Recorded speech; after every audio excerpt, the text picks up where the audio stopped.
পহেলা বৈশাখ ছিল আমার আব্বার জন্মদিন। আব্বা সবাইকে মনে করিয়ে দিতেন বারবার যে আজ তাঁর জন্মদিন। আম্মা ভালো মন্দ আয়োজন করতেন। সেদিনটা আমাদের কাছে ঈদের দিনের চাইতেও বেশি আনন্দময় ছিল। আব্বা আমাদের মাঝ থেকে হারিয়ে গেছেন, বহু বছর হয়ে গেল। তারপরও এখনও মনে পড়ে সেই দিনগুলো, যে দিনগুলোতে আমরা অনেক আনন্দ করতাম। পহেলা বৈশাখের দিন আমার আপুরা তাদের জামাইদের সহ আসতেন আমাদের বাসায়। ভাইরা, ভাইয়ের বউরা সবাই মিলে আমরা আনন্দ করতাম। আমার ভাইয়ের বাচ্চা, বোনের বাচ্চারা মিলেমিশে আনন্দে মেতে উঠত। কী যে সুন্দর ছিল সেই দিনগুলো। এখন আমরা যে যার সংসার নিয়ে ব্যস্ত। সেই দিনগুলো আর ফিরে পাই না। ইচ্ছে করে উড়ে চলে যাই সেই বাবার বাড়িতে, একসাথে সবাই আবার পয়লা বৈশাখ পালন করি। কিন্তু অনেক সময় হয়ে ওঠে না। যার যার বাসায় আমরা এই দিনটি উদযাপন করি। কিন্তু মনের মধ্যে একটাই ব্যথা খচখচ করে, কেন এমন হয়? কেন দিনগুলো চলে যায়? যে দিনগুলো চলে যায় সেইগুলো তো আর ফিরে আসে না। কি সুন্দর আনন্দময় ছিল আগের দিনগুলো। আবার মাঝে মাঝে আমরা ছুটে যেতাম রমনার বটমূলে। সেখানে পান্তা ইলিশ দিয়ে উদযাপন করতাম পহেলা বৈশাখ।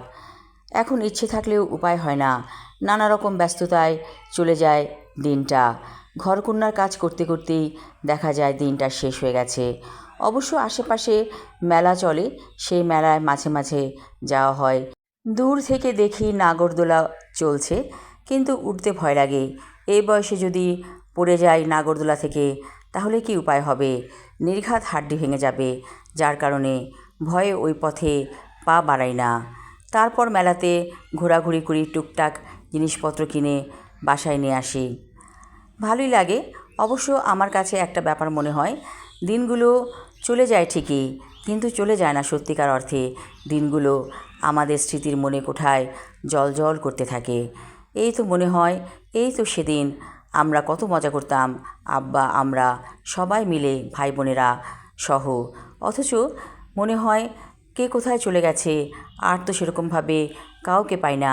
আমার আব্বা একটা কথাই বলতেন, তোমরা যে এই সবাই একসাথে আছো, একদিন কিন্তু সবাই একসাথে হতে চাইবে, পারবে না।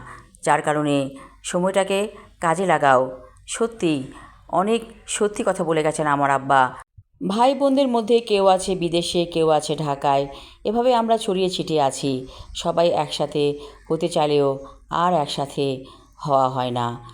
তাই আমার কাছে একটা ব্যাপার মনে হয়, যতদিন মানুষের জীবনে সময় থাকবে, ভাই বোন, মা বাবারা একসাথে এই দিনটি উদযাপন করবেন।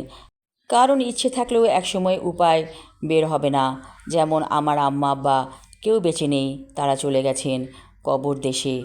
এভাবেই হয়তো অনেকের মা বাবাও চলে গেছেন কবর দেশে। তাই যতদিন সময় আছে, মা বাবা, ভাই বোনদের সাথে একসাথে মিলে এই দিনটিকে উদযাপন করুন।